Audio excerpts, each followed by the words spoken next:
Hi, everyone. My name is Tim Mills, and I'm the host of the Harmonic Atheist channel. Thank you so much for joining me today. Today, I wanted to talk about a topic that is very, very near and dear to my heart, and that's come up a lot in terms of the emails that I get from people. And it's the topic of healing from the trauma of betrayal, healing from Christian betrayal after deconversion. I get stories from people every week about what they're going through, and it is often very, very painful and very open. I appreciate the trust that so many of you give to me in sharing your stories. But the betrayal that we who have deconstructed and deconverted experience from our loved ones, especially those who are claiming to be Christians, is significant. And it's a very hard road to go through. And I wanted to talk about that topic today. I would love to get your feedback as well from the deconstructing and deconverting community, because I think this is a topic that's going to come up repeatedly. And I do want to make this a better presentation each time it comes up. But I want to just start by saying when we investigate the origins of Christianity and find out that it's mythology, and we slowly but inevitably leave, the foundation of Christianity becomes like a house of cards to us. There's absolutely nothing to hold it up. And once you do even a small amount of serious digging, it all falls apart. And those of you who've gone through that process know exactly what I'm talking about. There's just not much left at the end of it all. It's like you're pulling at the string of a sweater and you think you're going to pull a little bit and it's going to be done. And eventually there's nothing left but a pile of string. You would sort of expect in that situation for the pastors and the apologists to take offense. It's their profession, it's their lifelong passion, it's their job. We'd like to hope for some reasonableness from them on some level, but we realize that their level of brainwashing, where they're not just passively brainwashed, but they're actually actively brainwashing people. They're true charlatans. We acknowledge the chance of reasonableness from them is slim to none. But when it comes to our loved ones, the people who have known us for years, that we have known, they know our hearts and motivations. They've seen us have servant attitudes so much. They've seen us do everything we can to bless other people. They've seen our passion for the truth and our desire to do what's right, to be the very best that we can be. Those people, we'd expect something a little bit better from them. But you already know what I'm going to say comes next. For what seems to be the majority of us, when we left Christianity, our loved ones did not ask us why. They did not hear our concerns. They did not respect our motivations. They did not assume the best of us. They saw us as traitors, and they treated us horribly. And some of us are still going through that every single day.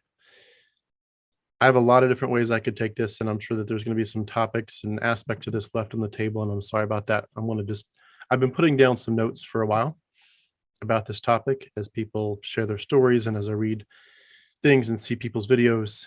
So this is just a collection of some thoughts that I've had, and I hope it's helpful to you. I'm, of course, profoundly sorry for the pain you're going through. As we all know, there's no magic pill to make any of this better. Some of you are going through horrific situations. Seeing another video about it or reading a book about it or reading someone's blog isn't going to make it better. And for some of us, we don't expect literally anything to get better anytime soon. And we're bracing for the worst that may come. But sometimes talking through it, sometimes just pouring out our hearts helps a little bit. And hopefully there's some insights that come that might be of use to you. And I do think that I've been able to handle my particular situation, hopefully healthily in some ways. I'm sure some people would disagree, but I've learned some things along the way, and I do want to share some of those insights. I hope it's helpful. Before I go into all the aspects of that pain and the betrayal, I do want to talk about the actual deconstruction process and what's happening there. And I want to celebrate it because wonderful things happened to you during your deconstruction and deconversion. There are things that you should commend yourself for, be proud of yourself for, because they took courage, bravery, patience, hard work, intense research, and lots of soul searching. Lots of being willing to peel back the layers of the onion and see what's really going on. When you deconverted, deconstructed, however you'd phrase it, you became more educated than ever before. You probably became a true Renaissance person if you weren't one already. A lot of us studied the classics, literally studied the classics, and we still do. because we found out that Luke and Acts are in large part rewrites of huge chunks of Homer's Iliad and Odyssey, of Euripides' Bacchae, of Second Maccabees. So you read them and lots of research books and papers on them. You found out that First Corinthians is just interacting with Philo's book, Every Good Man is Free. You found out that the Gospel of John's discussions in the Logos were profoundly influenced by Philo. So you dug deeply into Philo's work. You found out that Luke borrows heavily from Plutarch, so you dug deep into his work. You found out the Gospels borrow heavily from Josephus, so you dug into his books. You found out Romans is just interplaying with the book, The Wisdom of Solomon, so you dug into that book. You found out that the Gospel of Mark is based on the zodiac, in the right order of the constellations. So you got educated on ancient astrotheology. You found out that the New Testament quotes the book of Enoch over 100 times, so you probably read that, even in several different translations. You found out that the New Testament quotes from the Dead Sea Scrolls, so you probably read those, and lots of research papers and books on those topics. You became more scientifically educated than ever before regarding evolution, geology, astronomy. You became more philosophical probably than ever before. You were dealing with the questions of human suffering, the presence of evil in this world, where our morality comes from, what is our purpose in life? And in dealing with issues of morality, you wrestled like never before with questions of genocide, land theft, slavery, stoning, child brides, child sacrifice, genital mutilation, and the like, all commanded by the Yahweh character in the Old Testament. You opened your mind to new ideas like never before, and you should be proud of that. You saw the world through other people's eyes like never before. You took seriously the idea of the outsider test for faith. If I was not of this religion, if I was critiquing it, if I were critiquing it from an outsider's perspective, what would I see are the holes? And you took that challenge very seriously and you said, there are holes here. This does not hold water. You took critical thinking and skepticism very seriously for the first time in your life. You focused on the Bible more intensely than you ever have before. You dwelt on the Word of God literally day and night, but for different reasons, because you wanted to understand what it was for real this time, where it came from. You acted like a true Berean, testing these things to see if they were so. And of course, you found out they weren't so. You were more thorough than you've ever been before, leaving no stone unturned. You did prove your extreme loyalty. You were loyal to Yahweh and Jesus, your Savior, the Lord of your life, the love of your life, to the Word, the Bible. You clung to all that with your heart, soul, mind, and strength until the very last minute when there was just nothing left. You worshiped throughout the whole process with your songs, with your prayers, even with your tears, begging God, please, if I am on the wrong path here, reverse this course, show up big, prove yourself, make your presence and your power known. I feel like I'm dying inside from this deconstruction, so resurrect me if you're really there. But your worldview was like a long string of dominoes, all set up nicely, standing tall. And it was like, even though you began your deconstruction a mile away from the dominoes, and all your little kicks against that worldview made no noticeable difference. In reality, you were taking little steps, baby steps that added up, a quarter of a mile, half a mile, 3/4 of a mile, then closer and closer until finally you kicked one last time. And you didn't realize you were finally right up to the dominoes of your worldview. And your last kick toppled the whole thing down. In an instant, irreversibly, you were out, fully out of the matrix with no way to get back. For those that aren't in the deconstruction and deconversion community, they can't probably understand some of the ways you would have described it. What is deconstruction like? It's like the unraveling of a sweater, stitch by stitch. And you're thinking that sweater is going to come back together, and it's not. It's like tearing down a house, board by board, nail by nail. It's like going to the funeral of your father, except in this case, it's your heavenly father. Going to the funeral of your father, and instead of people saying, I'm so sorry for your loss, having people say, you're a really bad guy, aren't you? You're a really nasty, nasty person. You're a man or woman who just absolutely has horrible ideas. And there you are at your funeral of your father, trying to grieve, and they're attacking you. Deconstruction and deconversion are a bit like going to your own funeral, seeing yourself die, your former self die. You talked all your life about dying to self, and now it's actually happening. It's like slowly escaping a prison and realizing you've always had the key right there in your hand. It's like thinking you were just about to marry the love of your life. And a few days before the wedding, she goes off and marries someone else, leaves you empty and devastated. I speak from experience. I've had that exact experience happen to me. You're just a few days away from marrying the love of your life, and a few days before your wedding, she goes off and marries someone else. That's exactly what it feels like when you deconstruct. You just feel so empty. Like, what happened? What in the world just happened? You realize there's an entirely different world, a different paradigm that's happening beyond the scope of what you saw earlier. There's an entire different way to interpret what had been happening. And you realize you've been duped, severely duped. And it terrorizes you. It haunts you. It's like being in a locked house and someone is banging on all the doors and the windows, like they're going to hurt you, like they're trying to terrorize you. And you scream for them to go away, but their pounding and their banging gets louder and louder and louder. It's reality that's pounding on the door. But when you're in it, it hurts. And it feels like it's just so crazy, so painful. It's like drowning with lots of people around you, all of them watching, and no one throws you a life preserver. They're kind of sorry that you're drowning on some level, but there's nothing they can do, or there's nothing they will do. It's like watching your bank accounts get drained right in front of your eyes from positive to zero to a negative $1 million. And there's nothing you can do. It's like having sleep paralysis where you're asleep, but also awake, and yet you're paralyzed and you want to scream, but you can't so much as move your little toe. Again, I've had an experience, that experience is something I've had many times in real life. Sleep paralysis. It's like having a club full of your dearest friends and watching them one by one walk out of the club and tell you they're never coming back. It's like waking up from a nightmare. It's like finally getting rid of bad drugs out of your system that kept you in a fog for years at a time. It's like escaping your kidnapper and racing to your real parents only to find them rejecting you and cursing you for leaving your kidnapper. It's like you were involved in something troubling in which you were a perpetrator and you decided to humble yourself and take full responsibility and accountability for your grave mistakes. And in the process, it becomes obvious that others around you also need to confess because they were part of it, but they adamantly refuse and attack you for being mature and for making amends for your earlier bad choices. It's like a bomb exploded in your house and blew it up, and you have an invitation now to live in a mansion, but your friends and family insist that you live in this utterly destroyed building. It's like realizing you were the chump in the room,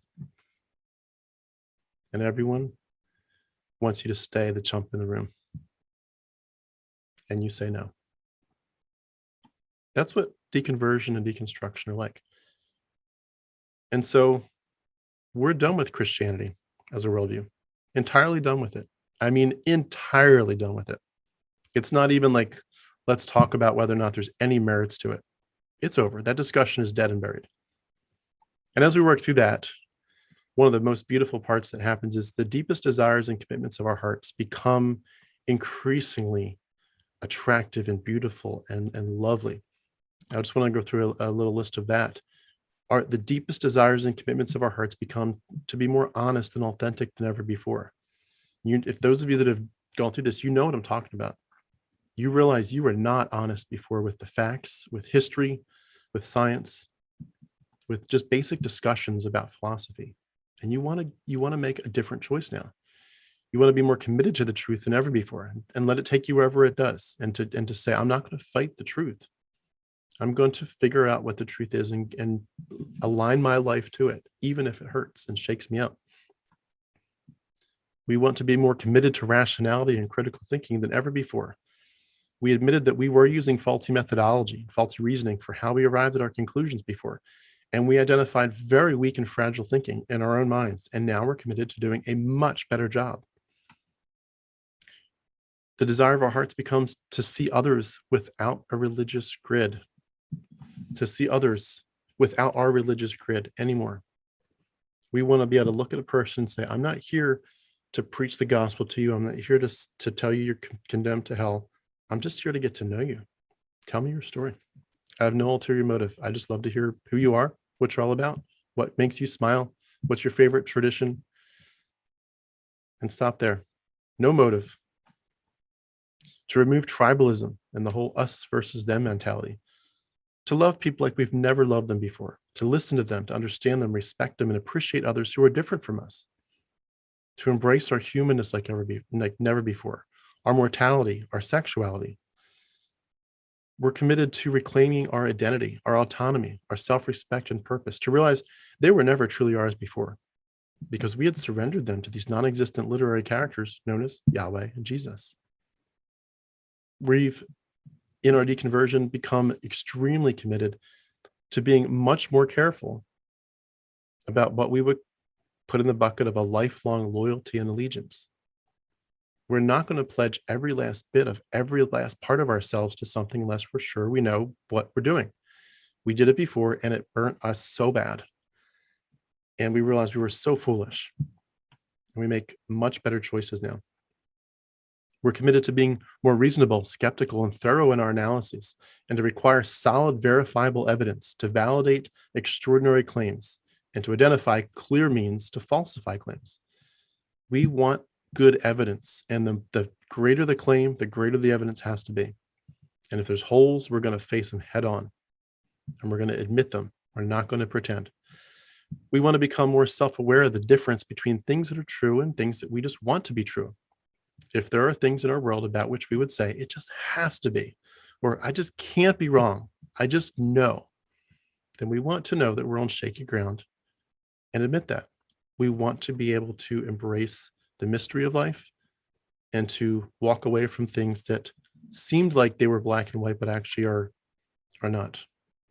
We want to be aware that we were pretending that we knew things that we should have never pretended to know. We preached it to other people, and we hurt them in the process. We're committed to being more aware of the dangers of the consensus. There are PhDs in every religion, every philosophy, every worldview, every perspective. They'll all disagree. Having a PhD or a group of people having PhDs does not equal accuracy or a lack of bias. Consensus means very little.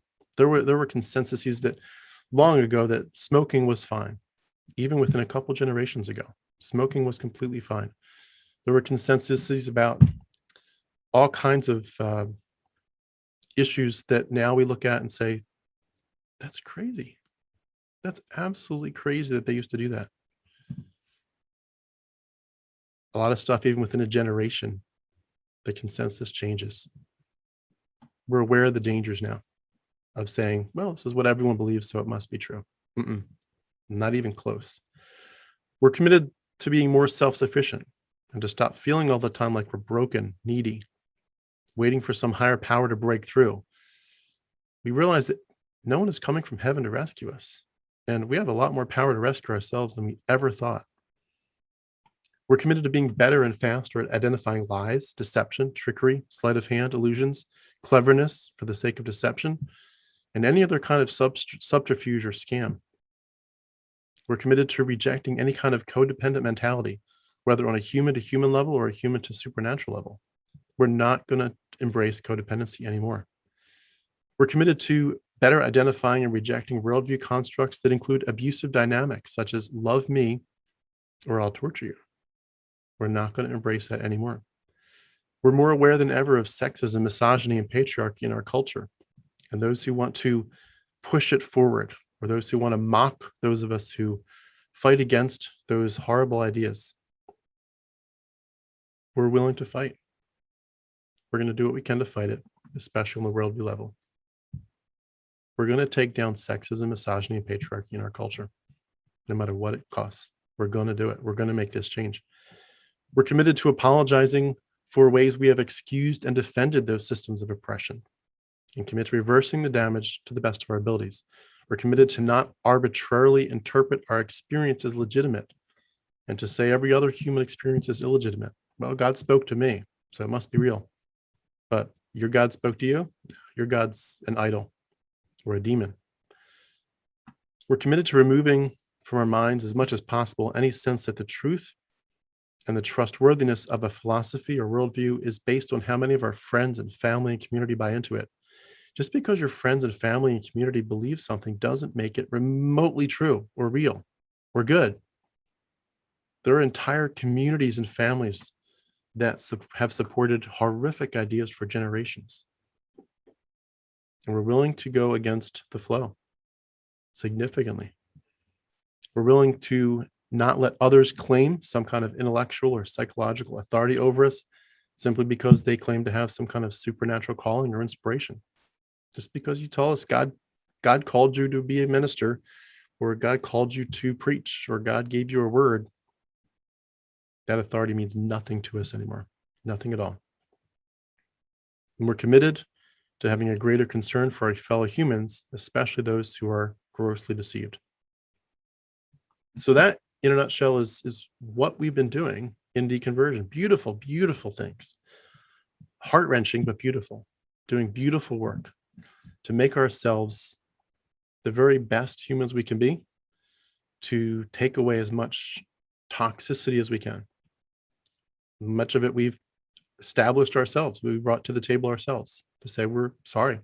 We're sorry for preaching the gospel. We're sorry for preaching blood magic. We're sorry for preaching original sin. We're sorry for saying, you're wicked in some demigod's eyes and you deserve punishment, eternal punishment.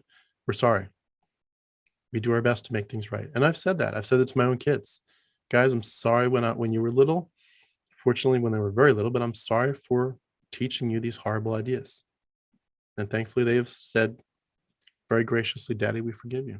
We forgive you for teaching us these horrible things. And we've moved on from that. I encourage you to do the same thing if you've taught your kids these things. But at this point, I'd like to turn the focus from our deconversion, from the beauty of it, to those around us. And that's what this is all about. So everything else was like a context, a starting point. And as I dive into it, I want to start this as the intro to talking about them. We've spent so much of our lives focused on this old way of seeing things, this old mentality. And part of us wants to be sensitive to the people that are stuck in it, to remember how they're seeing it. And I've got friends that remind me of this on a regular basis, but don't forget how they're seeing it. Don't forget, from their perspective, you're this and you're that. From their perspective, the Bible's so good.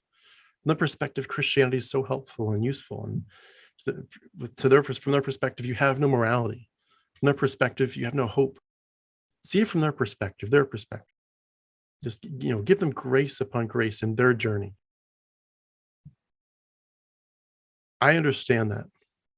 I understand that there is tremendous value in seeing their perspective. Number one, because we used to have it. So it's like saying, put yourself in your old shoes. Remember where you came from. Absolutely. Remember where they are. Absolutely. But at the same time, there is a lot of reason to move on from that thinking. Not just from the old way of thinking as Christians, but from the old way of thinking that I need to constantly give them give quarter to their worldview, that I constantly need to give space and grace to let you all just stay in your mythology. Many of us still talk to and live with people stuck in mythology of Christianity, and we have to mentally move on while physically still with people stuck in it. But we can't keep giving room to this ancient superstition. We just can't. I understand that we want to love them. I understand that we want to put ourselves in their shoes, be sympathetic, empathetic, all that. It's the motivation for that is absolutely praiseworthy. But I would argue that we've done that, and we've done that probably far too much. It's time for us to focus on the journey of truth, on healing, on where we've been, where we are, where we're going, how much we've grown in this process, as opposed to focusing on how much they choose not to grow. It's like focusing on darkness versus light. I'm going to focus on the light a lot more than the dark. We want to see things from other people's perspectives. We absolutely do. And that's part of what helped us deconvert, is we saw things from other people's perspective. We said, why does that religion claim this and this religion claim that? We saw things from other people's perspectives, and it helped us immensely. And part of it too is honestly just in the sense of grace. We're willing to bend over backwards to find some way to help the people stuck in Christianity to save face. We ask them, will you please condemn slavery? Will you please condemn genocide, land theft, child brides, genital mutilation? Will you please stand up and condemn it? Like, no, God commanded it. Either it wasn't as bad as we thought, gotta love it, or of course the more classic one, it did happen exactly as God said. That's exactly what happened. And God has every right. He's the judge. If you understood the white hot holiness of God, you would fall on your knees and just say, God, you are gracious upon gracious. And what we think of as his wrath is actually even still then held back. He held back so much from what he could have and should have done. His grace is so big. And we just stand there and shake our heads and say, do you hear yourselves? Do you hear what you're saying? We want to help them save face. They're in such a bizarre cult. We're people pleasers, and there's some very good aspects of being people pleasers, but there's some significant negatives. And one of them is what we're about to start talking about today. And that is that we give people so much grace that we fail to call things what they really are. We fail to identify the ways in which people are hurting us and our families, and our communities, and our nation, our world, our culture. They're hurting even our chances for survival as a race. Beware of your desire to be super sensitive to those still stuck in mythology. It's only a few steps from giving them a way to stay stuck. The more that we enable this old cult called Christianity, the more that we're finding ways to help them stabilize what should be very unstable, because it is unstable, but they're trying to pretend it's much more stable. It's like, when you're just on something that's really wobbly, you're on some kind of, brick wall that's falling apart, and one little slip and then you're gonna fall off this way and the brick's gonna fall off that way, and it's gonna be a mess. And it's like we're propping it up with sticks and saying, no, the wall's okay, we can work with this. It's like someone saying, I know you're a mean drunk, and I know your life's been hard, and I understand how you're feeling. So no judgment from me. No judgment from me. I know you're a mean drunk. I know you need this alcohol. I understand what it means to need that drug in your system. I've been there. I understand how you're feeling. No problem. Stay stuck. That's not healthy. That's not healthy at all. And those of us who've been stuck in the drug of Christianity, we know what this is. We know how dangerous this is. And for those of us who are out now to say, it's not that big a deal that you're stuck. It's not that big a deal that you're stuck in mythology in a death cult. It's a big deal. It's a big problem. So I'm going to turn my attention now to our loved ones, to their attitudes, their perspectives a little bit. Let's think through the various aspects of what they think they do, and admit and call it as it is that they have betrayed us. They have betrayed those of us who have deconverted. And then how do we deal with that? One of the things that comes up a lot very early on in these discussions, when you look at especially Christians where two Christians married and one deconverted, they will act like and speak like you betrayed them because you went to the altar and you professed before God and for the church, probably, we are here with God's blessing and with God watching us, and we're committing to a Christian home. We're committing to honor Christ in our marriage and with our child rearing, if God so blesses, and we're committed to loving the Lord with our hearts and minds and souls and doing what we can for the kingdom of God. And so when you leave, it feels like, well, what's left? Didn't you commit this to Christ? Didn't you commit to a cord of three strands is not easily broken and Christ is at the center of your lives? And I want to argue, no, you did not. That may have been what it looked like on the surface, but you did not. Whenever you're looking at a commitment, any commitment, There is always a higher level above it that's implied. Always.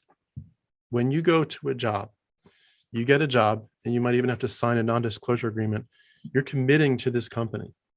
You're committing to do your best for them. You're committing to helping them succeed, to helping their long-term success, to helping your smaller projects to be a success. You're committing yourself to them. But the minute that you find out that they're doing something immoral and maybe grossly immoral, is your commitment now to that company? No. Your commitment is to do what's right. If you say, I'm committed to the military, if you are going in the military and you say, my goal in this is honor, and I want to simply defend my country, protect people. I want to keep bad people out. I want to keep harm out. I want to keep people safe. Great motivations. What a beautiful, beautiful thought. But the minute you find out that you are being used as a death squad to commit genocide, do you have an obligation to say that this was my commitment? I was 100% committed to this in every way. Literally, I meant every word I said. But when something changes and you find out this wasn't what I thought it was, then you have an obligation to do something higher. You didn't marry committing yourself in the truest sense to Christianity, but to the truth. You both thought at the time that Christianity was the truth, so you equated them. But you were committing yourselves to be loving, caring, giving, forgiving, to introspection, where you look inside yourself for bad habits, bad ideas, bad thinking. You strive to be the best person, kind of like a treasure chest. You say, I'm marrying you, you're marrying me, and we're giving each other the treasure of our hearts. But I expect you to open that treasure chest and find out that you thought there was a few diamonds in there. It's full of hundreds of diamonds and rubies and sapphires. You thought you got a treasure chest that was worth something, amazing, and it's much more amazing than that. It's beyond your wildest dreams. You're committing to loving beyond loving, to forgiving beyond forgiving, and to doing your best to bless their socks off, to being the very best you can be. When you leave Christianity, your spouse usually treats you like a traitor. Not always. Thankfully, there are some good stories, and I'm so glad to hear of them. I love hearing them. I don't hear them enough. But I want to encourage you, don't let that idea that you're the traitor get into your psyche. The reality is, when you're stuck in Christianity, you were both traitors to humanity and to the truth. And I say that again, when you were in Christianity, you were both of you, traitors to humanity and to the truth. You decided to make it right. Just because your partner decided to stay in a blood magic death cult of God's wrath does not say anything bad about you. It does provide a world of information about them, hopefully temporarily. Many of us have loved ones surrounding us who are still very severely stuck in this mythology, continuing to push it. And it's like trying to heal when you're in a counselor's office there, and the counselor's trying to help you, and the abuser is sitting, somehow invited into the session. They're sitting there on the couch screaming at you, and you're like, I just want to heal and thrive. And they're screaming at you. It's a hard, hard situation. But the main point is going to be, it's always implied that we pursue a life of more truth, more clarity, more beauty, more love, more kindness, more tenderness, better outcomes, healthier perspectives, less toxicity. You were not pledging yourself to Christ in the truest sense. You are always pledging yourself to something higher, which is, I'm committed to the truth. The truth is, Christianity is a cult. And when you leave, you are just becoming a better person. Your commitment to the truth is simply escalated to such an amazing extent. And the fact that they want to downplay that and say, you're the traitor, you're the one that left. The answer is no. We were both severe traitors to humanity, to our own humanness, to other humans, telling people left and right, all over the place, you're bad, you're bad, you're bad, you deserve hell. And to those who've gone before us, God's going to judge you. God's judging you probably in hell right now. And you remember, you hear in your head those words that even even to current day, your loved ones will tell you that person who died without Christ, who was godless, I bet they're regretting it now. They know better now, don't they? Rubbing the salt in the wound of this idea that you're going to burn in hell because you don't believe in an ancient Canaanite demigod and his son and blood magic. And they're betraying you specifically. You have now been in prison. It's like you both voluntarily went into prison and you both had keys to get out, and you woke up from your stupor and you realize you had a key, and you are willing to walk out of the prison, and you invite them, please come with me. We both have the keys. And you already feel so lost and alone because you've lost this. You thought this God was with you. You thought he was there. You prayed to him all the time. You realize you've been talking to the wall. You've been talking to drywall. You've been talking to a rock. You've been talking to air. You feel so alone, and you're so needy for support, for help, realizing the religious trauma for the first time, realizing, what did purity culture do to me? What did original sin do to me? What did all this preaching about hellfire do to me? About end times and apocalypticism, all these things. What did it do to me to think that I had so many friends who are burning in hell right now? What did that do to my psyche? You're trying to heal, you're trying to grow, and they utterly abandon you emotionally, intellectually, and in other ways as well. They abandon you. They betray humanity, they betray you. When we deconvert, we see painfully well that Christians reveal their hearts. They reveal their hearts very, very clearly.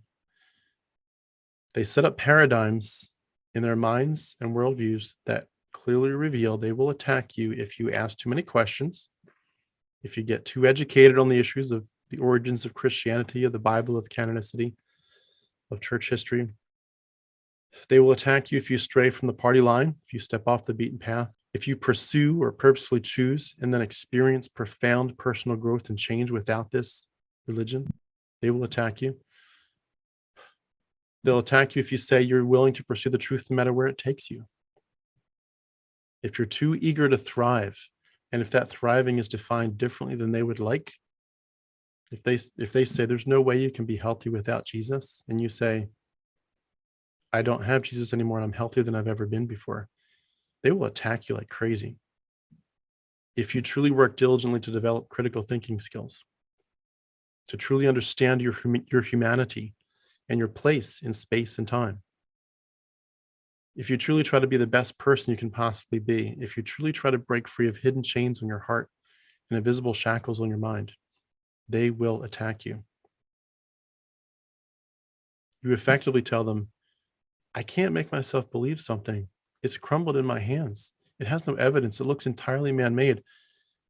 And then they tell you, you must make yourself believe it. You must make yourself believe it, even if you don't think it's real. You must. It's a force issue. You must do it. You must bend your knee.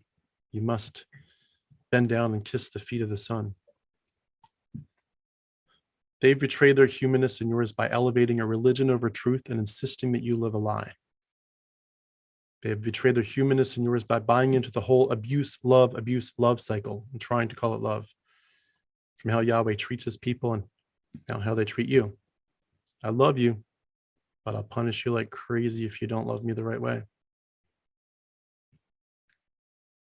They betray their humanness and yours by attacking intellectual honesty and thorough education, by attacking vulnerability. You open your heart up and say, I'm just going to be so open to wherever this path takes me. I'm not coming with preconceived notions. I'm open to truly identifying what's going on here in my life, in the picture of time and history, all of these issues, and they attack your vulnerability. They make you want to clam up and say, ooh, shouldn't do that anymore. Shouldn't tell people I'm actually thinking carefully about all these very significant core life issues. They betray humanness by assaulting your autonomy.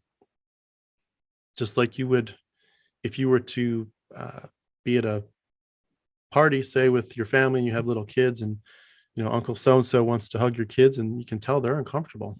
Even Uncle so and so might be the nicest guy in the world, and he wouldn't ever do anything inappropriate, but you can tell your kids are still uncomfortable. Like, I just don't want to be hugged. And you come over to him and you say, you have to let Uncle so and so hug you for a long time. You have to. How incredibly inappropriate and destructive is that, to do that to kids? And yet when you come into these conversations about deconstruction, they assault your autonomy of thought. You say, Uncle Yahweh, Uncle Jesus is disgusting. They tell people to cut off the end of little boys' penises. They tell people to beat slaves till they're almost dead. They commit genocide. They do all kinds of horrible things. They send snakes and vipers to bite their own children when they ask for bread and water. Endless other bizarre stuff. And you have the autonomy to say, I don't want Uncle Yahweh to hug me anymore. This is disgusting. And they say, oh no, you let Uncle Yahweh embrace you. You let him hug you real tight. And don't try to squirm. Just let him do his thing. That's disgusting. And that's what they want. And they won't stop. They betray their humanness and yours by leaving you feeling like like those who you've trusted and loved for years are not going to be close to you anymore. You've trusted your loved ones. You've trusted your parents. You've trusted your siblings. They're your fellow humans with which you've done life. They're the fellow humans with which you've grown up. They're your trust, your inner circle.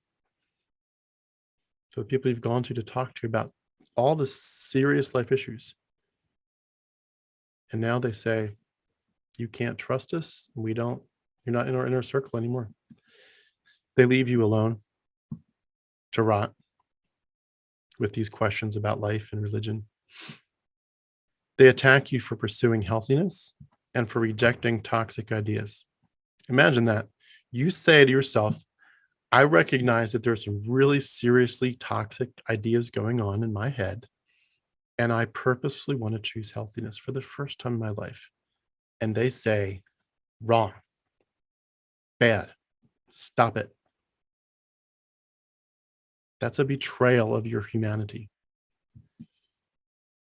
They betray you by asking you to fake it, basically for the rest of your life. Fake your belief system. Even though you know that it's not real, you must fake it. Or you must at least shut up about it, the fact that you know it's not real. If you're not going to fake it, at least keep your mouth shut. The whole idea of, oh, so you deconverted, why do you have to speak up about it? So you identified that Yahweh is a psycho demigod from ancient Canaan that actually originated from ancient Egypt that likes to do all these horrific things like genocide. What's your problem? Why do you have to discourage me from believing that? Right. So healthy. They doubt your sincerity. We'll talk about this a little bit more, but they doubt your sincerity so much. They're like, you must have some ulterior motive for this. They betray you by trying to keep you addicted to this drug of religion. I mean, honestly, if someone was on an opioid and you're like, I honestly want to get off of this. This is not good. It's killing me. And they said, no, you must stay addicted for the rest of your life. That's a betrayal of your humanity. They try to keep you intolerant of and even incite you to denigrate and even attack people who have a different religion or sexual orientation. That's a betrayal of humanity. They try to force us to act like we're comfortable with things that we're extremely uncomfortable with. Again, we've talked about some of those: genocide, land theft, slavery, child brides, genital mutilation. But it goes on and on, even to just everyday situations in the church. You start to squirm more and more and think, this is really wrong. And they want you to, they want to say, shut up, sit down, listen to the preacher, humble yourself. And if you're not comfortable with it, get comfortable. The problem is you, not the preacher, not the church, not the Bible, not Yahweh. They betray you by pushing a narrative that you don't inherently deserve love because of the Yahweh character's wrath. So Yahweh's angry. He says you don't deserve love. He says your righteousness is like a filthy rag. No one does good, no, not one. We've all fallen short of the glory of God. you attack humans at the most basic level from the earliest days when they're kids. That's a betrayal of the humanness, the humanity of children. They encourage you to not listen to outsiders, to stay within the boundaries of the group. Oh, you read that book? You know, the devil inspired that author. You listen to that YouTube channel? Those are liberals. Those are feminists. Don't listen to the outsiders. They're being used by Satan. The sheltering, the hyper sheltering that goes on is a way of information control. They want to keep you from understanding that there's a bigger picture. That is cult-like behavior, and it betrays your humanness, betrays your personhood. They instruct you to see the world through superstitious eyes. The state is full of gods, angels, demons. They have this invisible narrative of, this narrative of all these invisible characters that are swarming, you know, doing all these crazy things, all these levels of heaven above you, and they've been doing things for eons, and you get these little glimpses of some of what they've been doing, and the fighting in heaven and the fallen angels and all this whole big story. So superstitious, so bizarre. And they tell you, you have to see the world this way. You have to see the world as God, his son, his Holy Spirit, angels, demons, even spiritual forces beyond that. They're betraying your autonomy to say, I choose not to see the world through superstitious eyes. Oh, but you must, you must, you must, you must, or you're bad. They perpetuate a paradigm that says you have to continue to accept abuse. The abuser demigod, Yahweh, tells you, you're nothing without me. You don't deserve this love of mine. You're wicked. And if you even think about leaving, I'll torture you. And I'll tell you that you brought this hellfire on yourself. It's all your fault. You need my love. I know what's best for you. I have the best love ever. I'm so loving, so jealous for your love. Just do everything I say and love me. Everything will work out okay. And if not, I will torture you.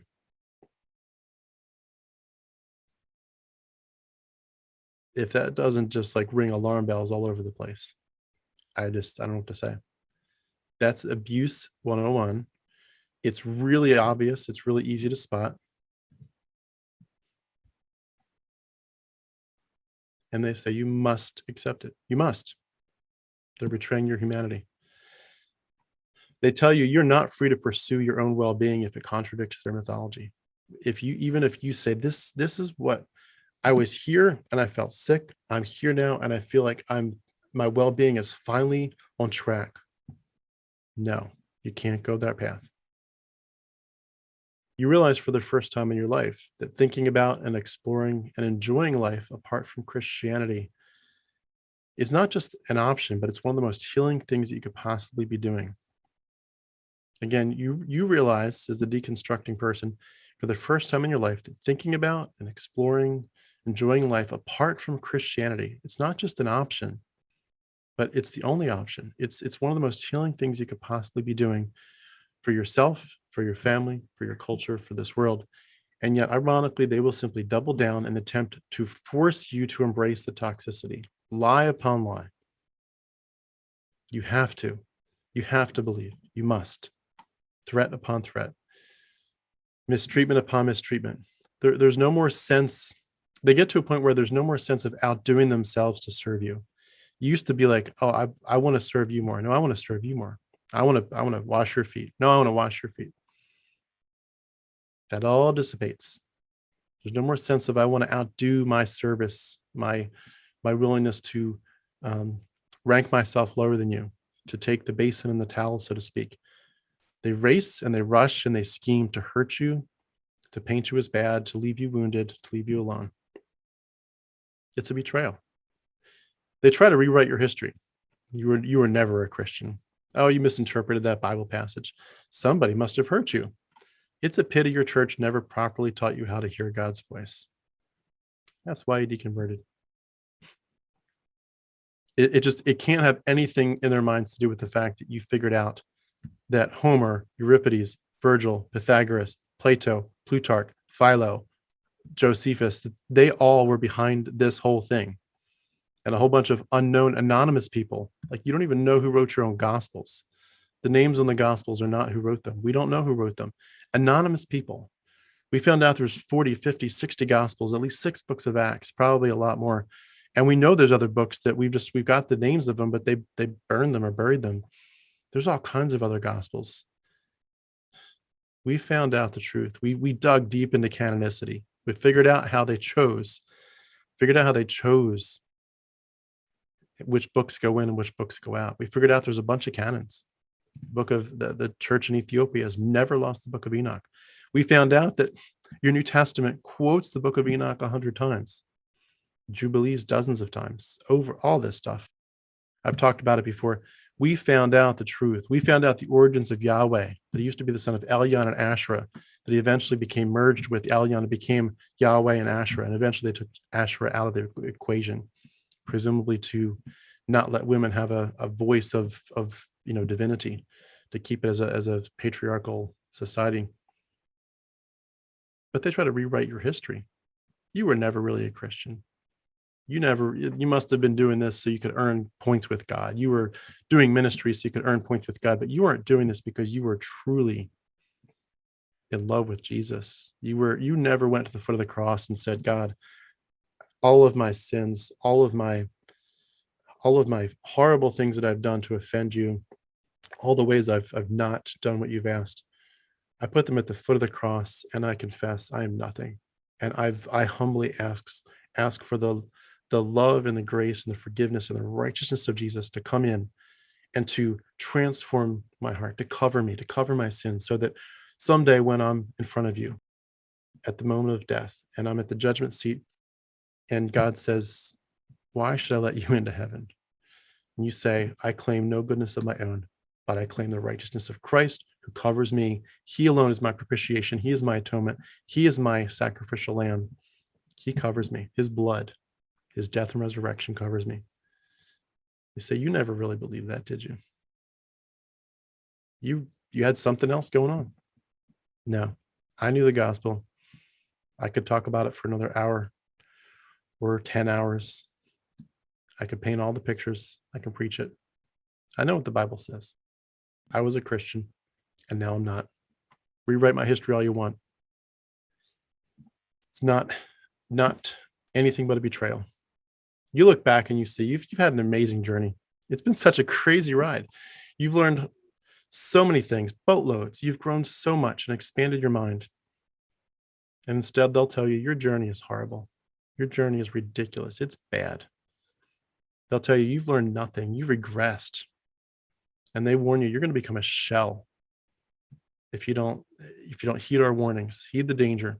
You're going to ruin your life and shipwreck it because you walked away from Christ. That's a betrayal of your humanity, of your journey. It's an utter betrayal. Christianity broke our hearts severely. And you sit there with this shattered heart, and they come along and they intentionally re-shatter your heart repeatedly, purposefully, painfully, aggressively. That's a betrayal. They take your shattered heart and they re-shatter it over and over and over and over. Let's look at it from their perspective. They are abusers. I'm not going to keep looking at it from their perspective. They're abusers. They put distance between themselves and you when you arguably need to connect the most. As you do this and you have these conversations, and you learn sometimes how to not have conversations, but as it keeps coming back and forth, and sometimes you do get those deep conversations about what's really going on, they keep insisting you must believe what's unbelievable. You must keep calling our deception truth, even though you know it's a deception. It makes them an active deceiver. That makes them an active deceiver when they say you have figured out, you've pulled the curtain back, you know who the Wizard of Oz really is, but you have to pretend you don't know anymore. All that stuff you learned about the way that they copied from Homer and the Iliad and the Odyssey, and from Euripides, Bacchae, and from Virgil, from Philo, all that stuff. You learned so much. Pretend you don't know it anymore. Pretend Pythagoras is not part of this story. Pretend Enoch is not part of this story. They're active deceivers, and that's a betrayal. And it needs to be called such. They obviously deprive you of intimacy. That's something that people email me about almost every week. And of course, we always want to respect people's boundaries where if they don't feel safe to be intimate, that's their call. And we want to support that in every way. But they do it, in their opinion, because you no longer have a mythological son of a mythological Canaanite demigod at the center of your relationship. I'll say it again, they back off from intimacy with you because, in their opinion, you no longer have the mythological son of a mythological Canaanite demigod who came from Egypt at the center of your relationship. I mean, talk about bizarre. Talk about depraved. If there were such a thing as depravity, then ruining a perfectly good relationship with your spouse or adult children, or to punish someone by removing closeness or even in marriage, intimacy, all because you don't believe in this ancient mythology. If there was such a thing as depravity, that would be the depths of it. I've said it earlier, but they keep disrespecting your autonomy of thought. You must agree with me. You must fall in line with this theological construct, or else you will be seen as wicked and deserving of my God's wrath and my severe disapproval in life. They refuse to give you the basic freedom to simply say, thanks, but no thanks. I don't see it that way. I don't think Yahweh and Jesus are real, or that the Christian worldview reflects reality. I think it's an entirely man-made construct. I think it's just made up. I think it's make-believe. Thanks, but no thanks. That's not an option. They refuse to give you the basic freedom to say what you think is reality. That's a betrayal of humanness. They must impose their view on you, and you must submit, or else. It's an intentional attack. And while you should be healing and growing, you instead have to focus so much of your time and energy and efforts on blocking their attacks and defending their onslaught. They treat you like a traitor. Yes, you betrayed mythology in a sense, but they betrayed reality. You betrayed mythology. If you want to admit something of betrayal, you betrayed a mythological worldview. They betrayed humanness, humanity, themselves, and you and your family. Which betrayal is worse? Betraying ancient Canaanite mythology, or betraying the people right in front of your face? They become hateful, unkind, snarky, very snarky, rude, spiteful. They won't stop. And when they finally get a chance to give you their full opinion on full blast, they will tell you this is all your fault. And as we all say, there's no hate like Christian love.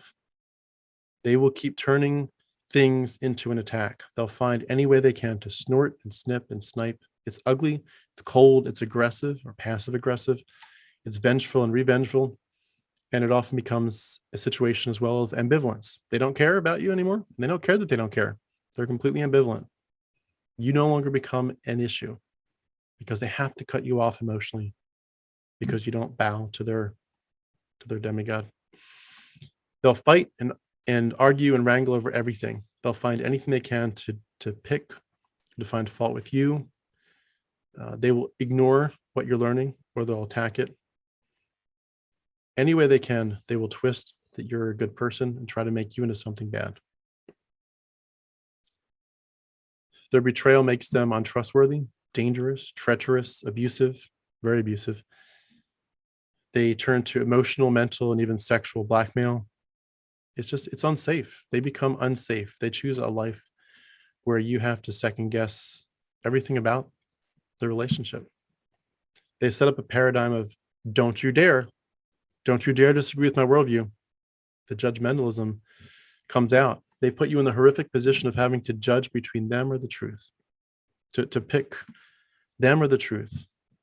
Either you pick me, the one that's abusive, you pick me, the one that is the charlatan, or you pick the truth. Pick one, but it can't be both. Pick me. Ignore the truth. It's like you were two drug addicts and you finally got clean, and the other person's still addicted to the drugs, and they're raging at you for getting clean. Raging. Foaming at the mouth, raging, because you got clean. You got off the opioids, and they didn't. And they insist that you stay addicted. They want to make your journey and your perspective irrelevant. They want to make themselves the judge, jury, and executioner. They often try to confuse and muddy the waters by hyper complicating things. They try to bring in all kinds of different topics they want to talk about endlessly, as if there's endless issues on the table. And they're really, in one sense, there are a lot of issues, but in another sense, there really aren't. There's just one big issue. We reject mythology as a worldview. That's the issue. We reject mythology as a worldview. Mythology has no place in our lives, no place in our worldview, in our morality, and in our perspective, in the way we think about each other or treat each other, in the way we see ourselves, treat ourselves. We're not mythologically informed anymore. End of story. Everything else branches off that foundation. That there's just one issue. Don't try to hypercomplicate it. It's one issue. We reject mythology as a worldview. End of story. They go on and on through circular reasoning, and they get, in many ways, neck deep into gaslighting, guilting you, crossing your boundaries, trying to manipulate you. They start to get into even lying and duplicity, lots of victim reversal discussions, minimizing the abuses of Christianity, minimizing the abuses that they perpetrate, minimizing how they're actively hurting you and abusing you in their ongoing discussions. It's troubling. Their worldview, their attitudes, their speech, it's beyond troubling. And yet these were supposedly our loved ones. It's bizarre. It's extremely concerning. The depths to which they will go to punish you for being a free thinker, for being skeptical, for asking hard questions, the depths to which they will go has almost no end. It's enough to stagger the imagination. It will take your breath away. It will knock you off your feet. It will leave you empty and in tears, realizing how much pain they will inflict on you to protect their pretend God, to protect his magic book and their bizarre relationship with this literary character. Their bizarre relationship based on original sin, wrath, blood magic, scapegoating, and some kind of atonement theory. Anyone who walks away or disagrees is bad. They're fighting for a make-believe crown in a fictional heaven, and they don't realize that how we love each other here and now is the only crown you're ever going to get. You're not going to get a crown from some God up in heaven someday. The only crown you'll get is, how did you love people right here and now? Because when you die, it's over. End of story. Guys, this is some dark, disturbing stuff. A God who likes to cut off the end of the little boy's penis. A God who likes the blood of goats. He likes the aroma of burning carcasses. A God who has pleasure in eradicating anyone who worships a different God. A God who likes to steal people's land. A God who says if a guy finds a girl in the field and he rapes her, he can just give the daddy some shekels of silver and she becomes his property, his wife, and she can never leave. She can never leave her rapist's house.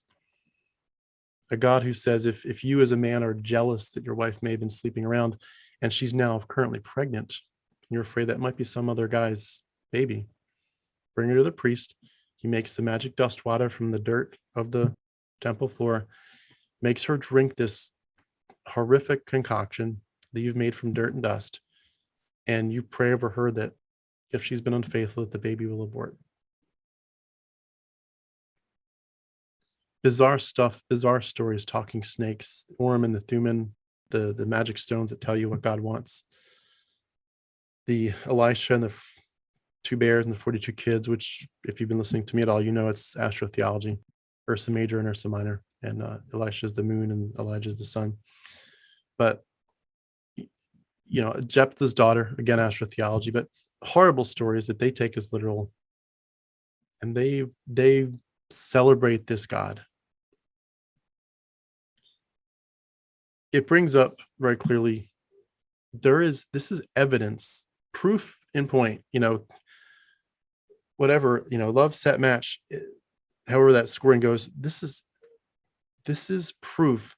There is no power in the gospel. I want to hammer this home for a second. I don't have much to say about it besides just this one sentence, but there is no power in the gospel. They keep hammering it. Oh, the gospel is so powerful. It will change lives. The gospel this, the gospel that. It will save you. It will rescue you. It will transform your life. You look at these people and they are cantankerous and ugly. They've been exposed to the gospel for decades. And they just get uglier and uglier and uglier in their mentalities, in their worldviews, and their little blinders just get tighter and tighter and tighter. It's like someone's handcuffed them and just tightening the grip tighter and tighter, and they're relishing it. They're heaping rudeness and unkindness and betrayal upon each other, upon themselves, upon us, over and over and over and over. There is no power in the gospel. Or if there is power, it's power to simply make you brainwashed and ugly to everyone who disagrees with the brainwashing. As this progresses, they cling to the idea of having power and having the final word. They think they have authority, just like Jesus. They're used to the construct that they speak with authority, that the Bible speaks with authority, that the pastor speaks with authority, the church has authority, and others have to fall in line. And we don't, and we won't. The power is over. That power is gone. They want to act like they're the judge and the primary critic of all these issues, and they expect you to fall in line with their perspective, their authority, so to speak, because they speak for God, because they're aligning themselves with God. The reality is their authority is completely undermined by themselves. Their authority is in their mind. It's not real. Their authority has absolutely no value in real life. And they rage at that because they realize you're bucking the system and you're bucking their power, and they want the power. They want to be able to proclaim over you, "Thus saith the Lord." And you say, "No, the Lord, it doesn't exist. So there's nothing saying thus saith." There's nothing there. There's no authority. There's no power.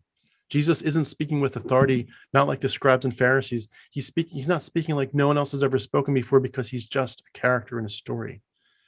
Highly copied from Odysseus and Dionysius. I mean, come on. If you haven't dug into that yet, get into it. He copies Odysseus in the Iliad and the Odyssey and Dionysius over and over and over. It is absurd the ways that he's a copy.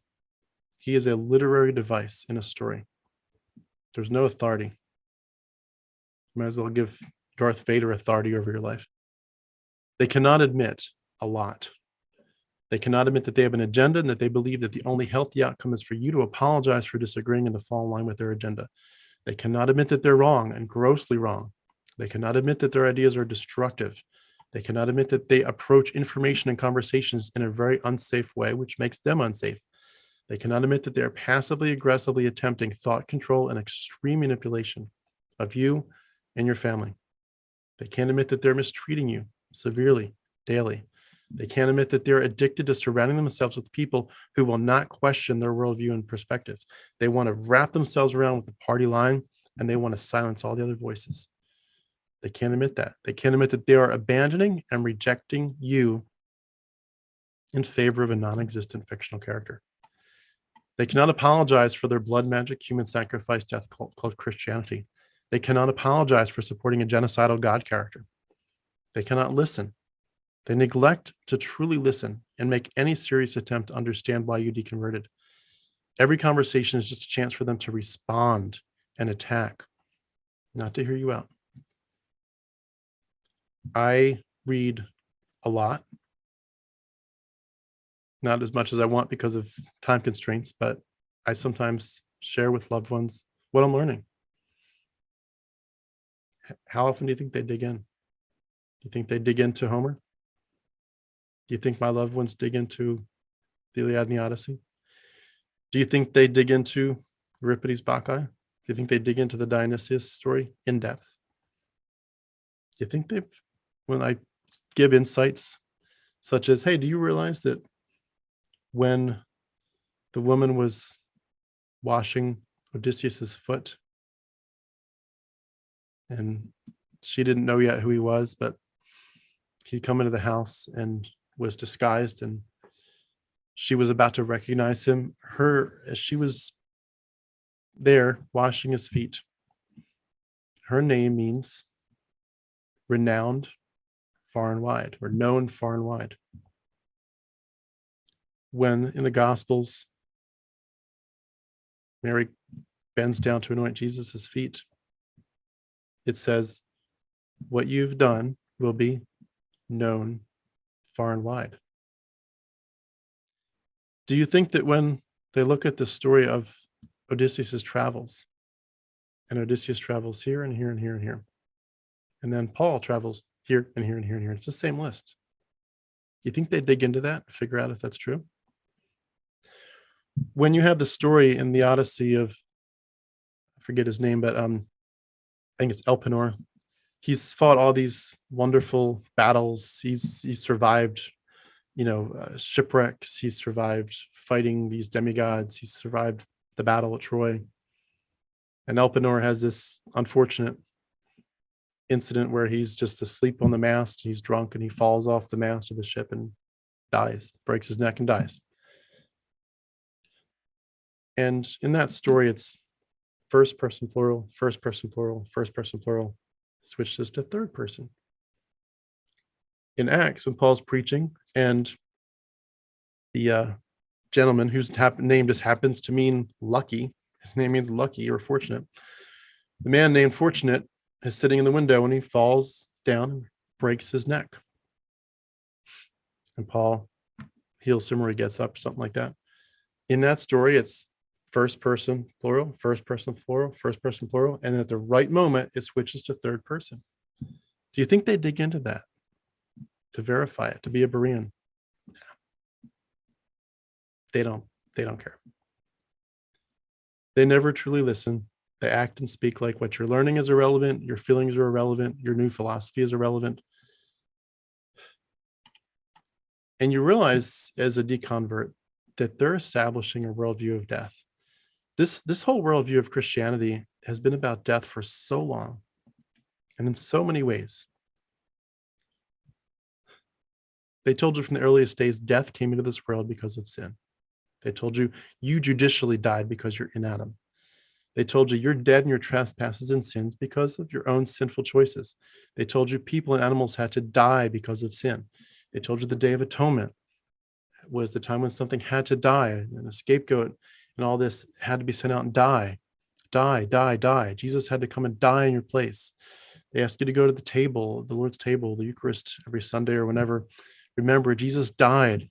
The wine is his shed blood and the bread is his broken body because he died for you. They ask you, identify with Jesus' death and his burial and resurrection. Put to death the deeds of the flesh. Die to yourself. Die to your sinful parts. Remember, you're going to die someday. Get serious about Jesus before you die.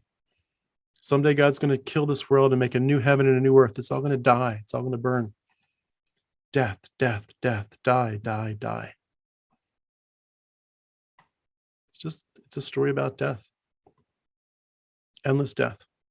This Christianity is a human sacrifice death cult. Not just because they talk about Jesus' death all the time and about his, eating his flesh and drinking his blood, as if that isn't creepy enough, but because death is wrapped up in every aspect of it.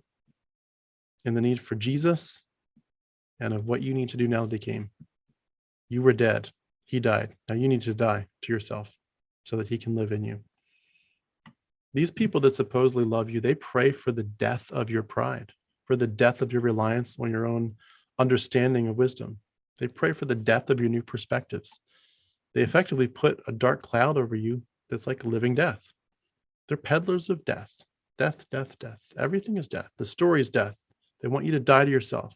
They want your pride to die. They want your ideas to die. They're calling your purpose, your drive, your invitation, all this stuff where you're truly alive for the first time, and they're going to call that death.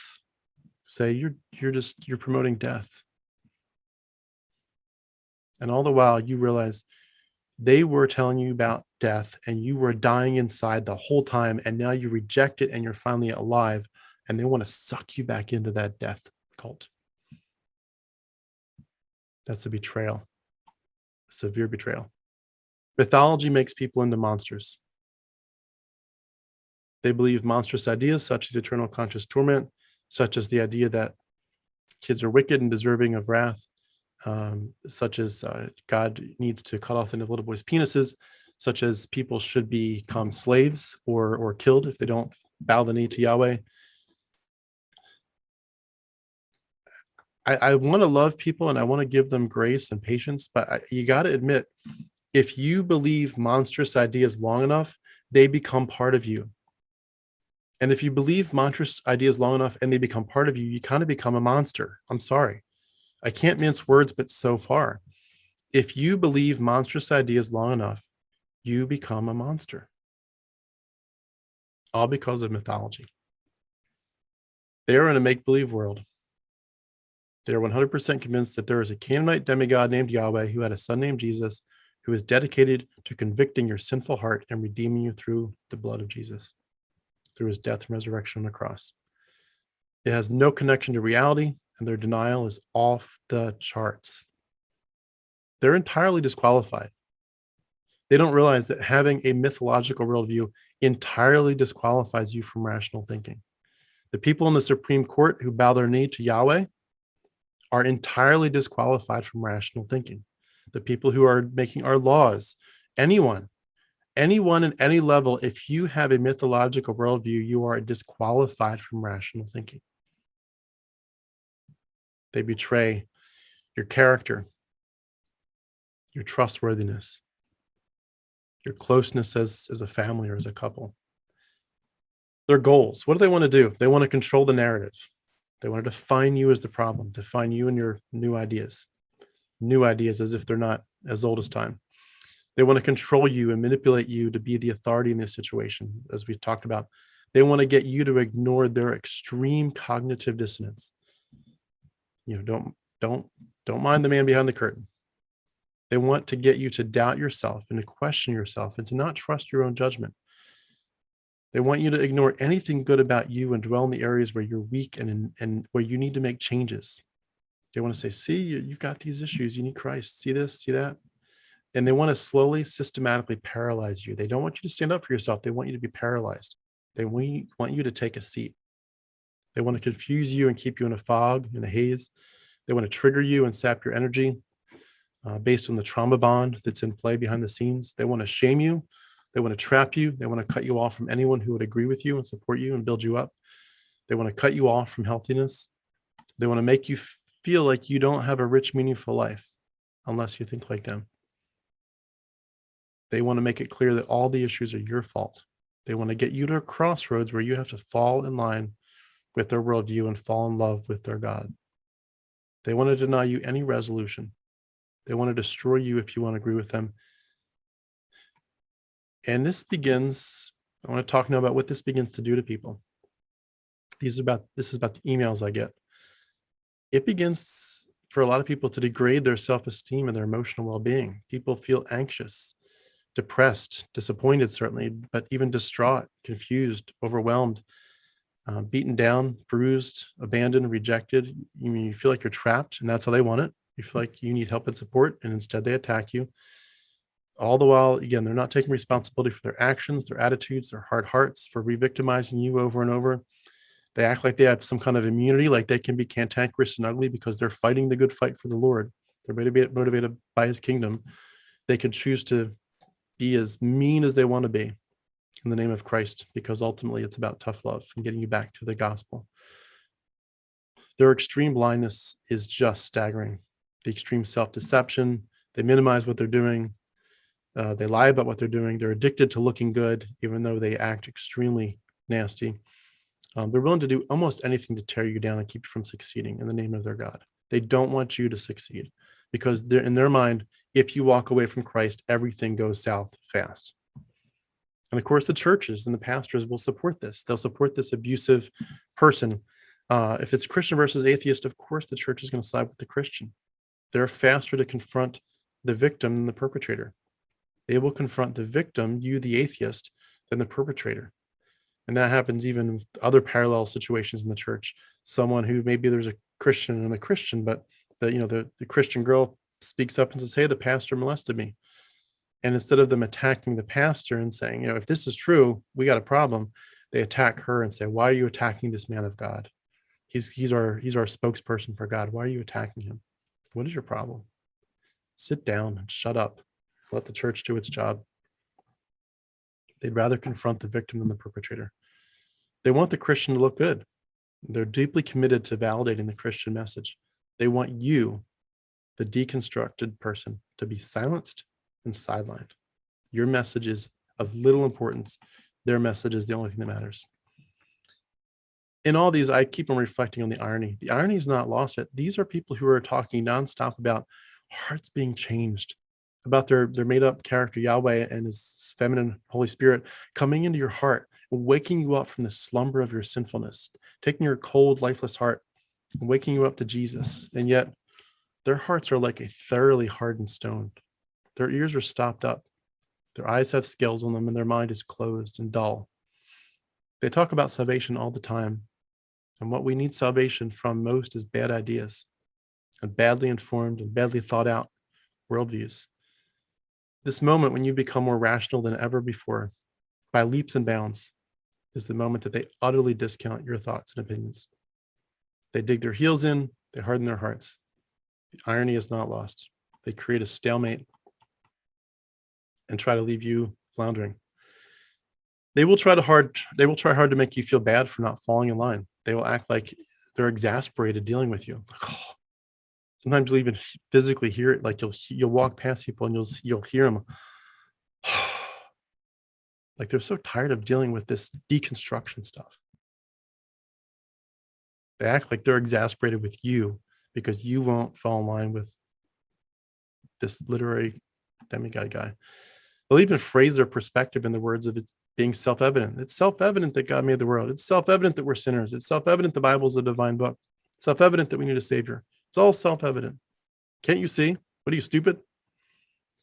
The longer they're entrenched in these mythological systems and these ecclesiastical hierarchies that trickle down into our daily lives, the more they deceive themselves into thinking that their perspective, not just about the Bible, but about everything, whether it's politics or sexuality, raising children, education, health, that their opinion's much better informed and much more authoritative than everyone else's perspective. They rank themselves as in the upper echelons of thought processes and rationality. It's unbelievable what they do. They eventually close themselves off to the point that they can't hear any outsiders' perspectives at all, for real. They might occasionally dip into something just for the sake of attacking you, but they can't hear other people. Their ears are closed. The idea of having a completely new set of information that completely changes their perspective is absolutely absurd to them. And whenever they can, they will come up with bizarre ways of justifying themselves and of blocking out new information. And of course, anyone who picks a different perspective or lifestyle or way of living and thinking in the world, whenever those people have any issues or normal struggles of life, the Christians will say those struggles are evidence. That's why your life, that's why you lost your job. That's why you're not healthy. That's why you're struggling with depression, because you walked away from Christ. Like, no, I mean, there's a lot of other reasons it could be happening for. And I'll be glad to share with you if you want to have an open discussion that's honest, but of course they're not going to do that. From their vantage point, any life issues, they're just like, if it's their life, oh, I'm struggling, I've got growing pains, it's how the Lord's stretching me. It's never an example to them of how their worldview doesn't work. But if you're going through growing pains, oh, there's your proof's in the pudding. You walked away from God. No wonder things aren't working out so well for you. They'll turn anything they can, and even any minute aspect of this that looks like, you disagree with them, into an attack. And even if you make a suggestion like, hey, let's think about this or that, it's all an attack to them. Everything is an attack. And even if you are doing the same things that they're doing, if, like, say they're attacking you, 100% with some kind of way of speaking or tone or aggression or passive aggression, if they do it to you all day, every day, they're going to back themselves up. And then if you were to ever do something similar, even just 1% of what they're doing, 100%, all of a sudden you're the abuser, you're the aggressor, you're the bad person. Like, I did 1% of what you do 100% of the time, but I'm the bad guy. They constantly do the victim shifting, constantly try to shift the blame, anything to get it off of them. And they simply become more and more convinced that they're right. You're wrong. They're healthy. That you're extremely unhealthy, and that they will listen to reason and you won't. And on it goes, to the point where they're truly off the charts. They're ingrained in this bizarre worldview and its overwhelming implications, to the point where you can't get anywhere. And it's so discouraging to those of us who are dealing with it every day. This is our life. This isn't like a discussion. Oh, let's have this discussion for the sake of diving into a topic and then let's get back to real life. Like, this is where we live. This is our bread and butter. These kind of topics are every minute of every day. This is what we go to bed to. This is what we wake up to. This is what we live with. The rabbit hole gets deeper and deeper, and eventually they try to cut off the relationship in different ways. And when it becomes obvious that there's nothing left to build on, they will again find some way to twist the dagger and say, this is your fault. This relationship is broken down because of you. See what your deconstruction did? You're the one that broke the relationship. And in reality, all you said from the beginning was, can we please examine our worldviews critically together? They said no. You said, I'm going to pursue the truth. And they betrayed you. But because you weren't willing to follow their theology, their mythology, you became an existential threat. And they responded with overwhelming firepower to try to put you back in your place, because to them, it's terrorizing. It's terrorizing to think that maybe Yahweh isn't real and I won't go to heaven someday. They put all their chips on it. They would rather stay stuck in a bizarre blood magic death cult, of which they understand the origins, 1%, than simply face facts and consider a different path. And they will make you pay dearly for what they consider your lack of open-mindedness. You will become the enemy number one in some cases, and you will become the poison to eradicate. It won't matter if you're looking at, thinking, and studying about the same things as them. Oh, I'm studying John, the Gospel of John. Oh, so am I. I'm reading Josephus. Oh, so am I. I'm studying the Greek. Oh, so am I. Because you're not coming to the same conclusions as them. It's not enough. A lot of us, we're studying the Bible more than we ever have. It's become our bread and butter. Eventually, it's going to become part of how we earn a living, in a sense, to study the Bible and Christian origins. And if you don't end up agreeing with them about how the Christian worldview came about, how the Bible started, how Christianity started, they will be deeply, deeply offended, and they will attack you and betray you at the deepest core. They will turn the relationship that is otherwise built on a great deal of love and respect and kindness into something that they routinely feel the freedom to introduce scathing, passive-aggressive, bizarre behavior all the time. Attack becomes the modus operandi. And again, every step of the way, they will blame you for it, all because you stepped out of line and said, I don't believe. I choose to face the cognitive dissonance head on. I choose to speak up when something doesn't sound right. And you become the problem because you said that. And they cut themselves off from the ability to say that you are awesome just the way you are. You're like, look, I didn't want to overhype myself, but when I got married or whatever, I wanted to bring a treasure chest full of these amazing jewels. I wanted to show you I'm better than you thought. You thought you got something good. When we said I do, you got something so much better. And you want to bring out so much more. And you want to say, I am absolutely committed to blessing you so much. And instead, all they can do is say, that's like a box full of coal. You got nothing good to bring to the table. I want to kind of move in this last part to how I respond, how I encourage you to respond. Again, I'm not a professional by any stretch. Talk to a professional counselor if you know you need one. I'm not trying to be a professional counselor, and these are just some tips from what I've learned. Identify what your goal is not. And what I mean by that is your goal is not to break them down. Your goal is not to be like, water torture. It's to lovingly invite them to a respectful dialogue. And if they refuse to talk, be respectful, to honor their apparent boundaries and reactions and honor the distance that they apparently want to put between you and them. That's part of it. You've been wanting them to respect you, so give them the same respect back. My goal is not to break anybody down. If people don't want to talk about it, we don't talk about it. If people feel like it's a threat to them existentially, then we'll put it to the sidelines until the time is right. The goal is not to punish people either. The goal is not to say, if you won't deconvert like me, if you would admit that that's mythology, if you won't dive into the origins of this, if you won't see how Pythagoras plays such a big role in this, then I'm going to be angry at you. Yeah. We don't have to get back at them, even though that's what their goal is, to get back at you for leaving. We're not trying to get back at them. We want to love them. We want to show them kindness that may pull them out of this shell, but they may interpret it as a way of slowly, like you're trying to just get me to your perspective. So you can only do what you can do. If you love them and they say, you're being sweet because you want me to deconvert, aren't you? What can you do? They're going to interpret it the way they want to interpret it. Telling people just to bend over backwards to bless the person who is abusing them could even make things worse. I mean, if someone is truly abusive to you because you left Christianity, if they're like, attack, attack, attack, and then someone like myself or some other channel comes along and says, you just have to bless them, bless them, bless them back.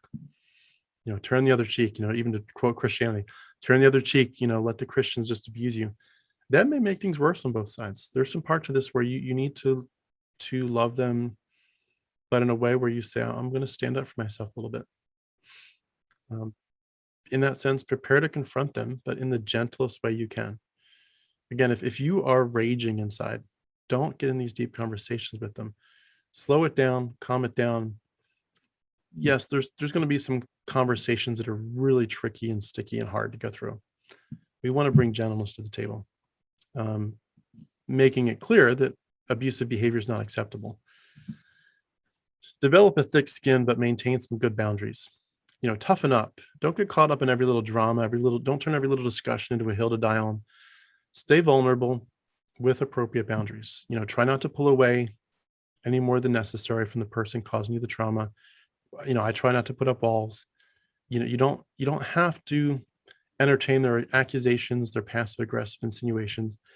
Stop letting them tear you down. Stop letting them speak evil of your good.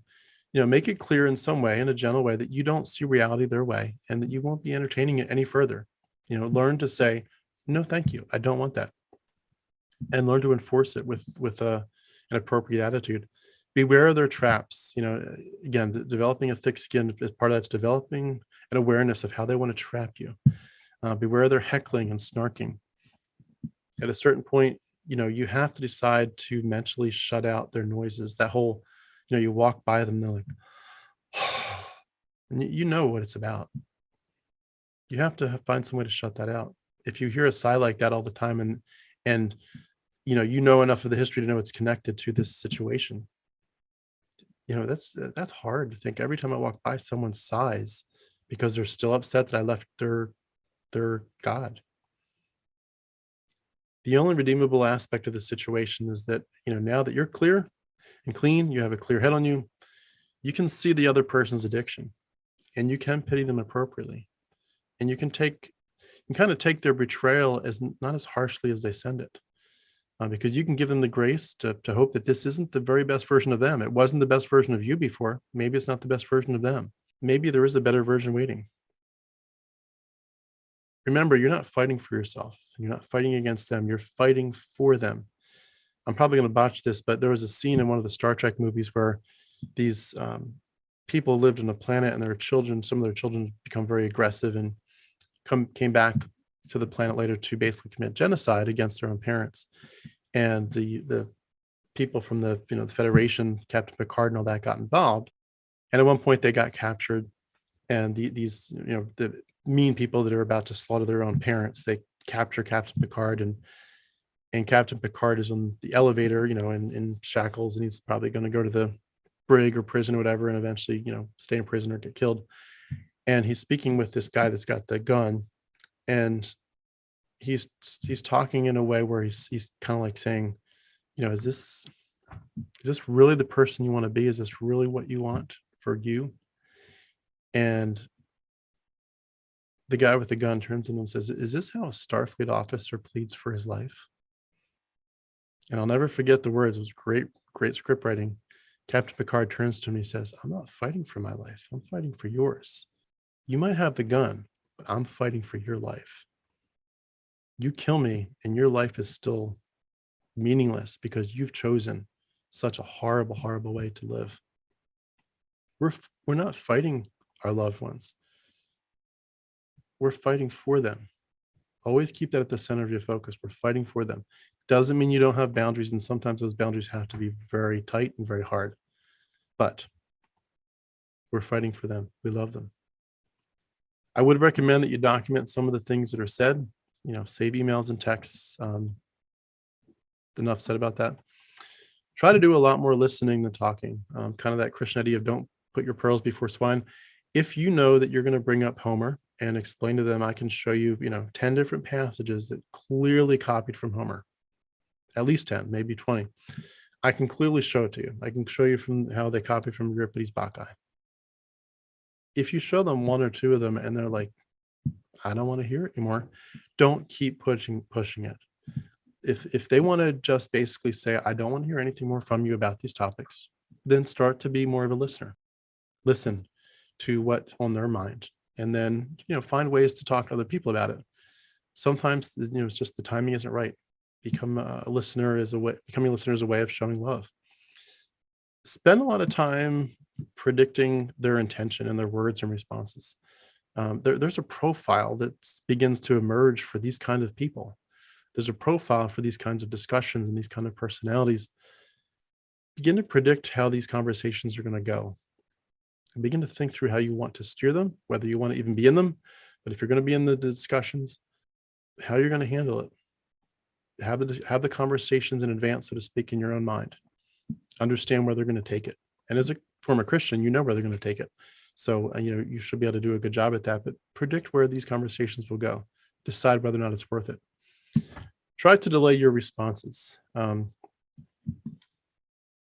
Diffuse the tension. Redirect the negative energy. Try to delay, if you're just like, oh, this is so frustrating. I can prove to you Pythagoras has so much to do with the New Testament. I can prove Homer did. I can prove the Qumran community did. I can prove Plutarch is all over this stuff. I can prove it's from Philo. I understand how angry it can be when people say, I don't want to hear it. Walk away. Find a way. Diffuse it. Delay your response. Take the higher ground. Take the high ground in this. Become the better person. Learn to stand up for yourself appropriately. Make it clear that going back to that old normal is not an option, because the old normal of Christianity was based on lies, manipulation, horrible ideas, and you refuse to think and live that way ever again. Make it clear it's not salvageable. You cannot salvage syncretized mythology as a worldview. You can't. And you didn't come this far in your journey to go back to toxic ideas. You didn't make all this progress so you could suddenly become stagnant. The old ways are the old ways. You're going to keep moving forward. When you were a child, you thought like a child. Now you put away childish things. Mythology is a childish thing. Just because others around you want you to act like a child again does not mean that they hold any sway over you. That's so critical. Stand up for yourself. Stand up for yourself in a respectful way. Focus your attention.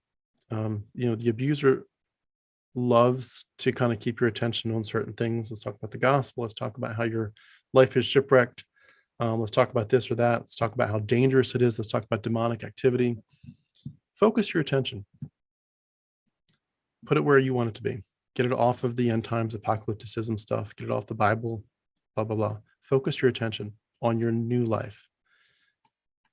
Healing. We're going to talk about this a couple different ways here in these last few minutes, but find a way to give your trauma a voice. Doesn't mean you can speak to the person that's giving you the trauma, obviously, but find a way to give your trauma a voice. Do an interview on a channel like mine, write a blog article, something. Find a Facebook group, but start to find a voice for this. Find a safe place with safe friends or even professional therapy, non-Christian preferably, groups that you can share with safely. Find some places where you can say, I'm in pain. Christians will not even remotely understand what I'm saying, and I need to talk to people. In terms of healing, admit to yourself early on that their bizarre behavior may evolve and end, or it may never end. Acknowledge that some people may be unsavable, just like they would have said that to you about, if you're not elect. To quote the Batman movie a while ago, some people just want to watch the world burn. Some of these people will go to their graves saying Jesus is Lord. They will go to their graves saying blood magic is real. Don't let their warped perspective and mythological brainwashing define you or your experience, but brace yourself for the impact they may not escape. That doesn't mean we don't try or hope or wish, but it does mean that we acknowledge that life isn't going to work out for all of us the way we'd hope. Some of these stories do not have happy endings, and we acknowledge that. Process the bizarreness. I mean, it's hard to believe people would let mythology take over their worldview, their attitudes, their words, their everything, and they'd rather fight for an ancient Canaanite demigod than for you. That's bizarre. but that's exactly what's happening for a lot of us. Process the bizarreness. Don't blame yourself for their choices. You have no responsibility for their actions, for their attitudes. You are not responsible for their passive aggressive behavior. Acknowledge that you don't have to just take it. They do want to emotionally and psychologically harm you. They won't say it as much, but that's what's happening. You don't have to just take it. Doesn't mean you have to leave per se. Some of you do, some of you don't, but you don't have to just take it. You can find ways to appropriately set up boundaries. Call it what it is. Don't ignore it. Don't deny it. Don't call it what it is to their face because they don't want to hear it. You call it blood magic, they'll say that's not true. It's not blood magic. It's the blood of Jesus. It saves us.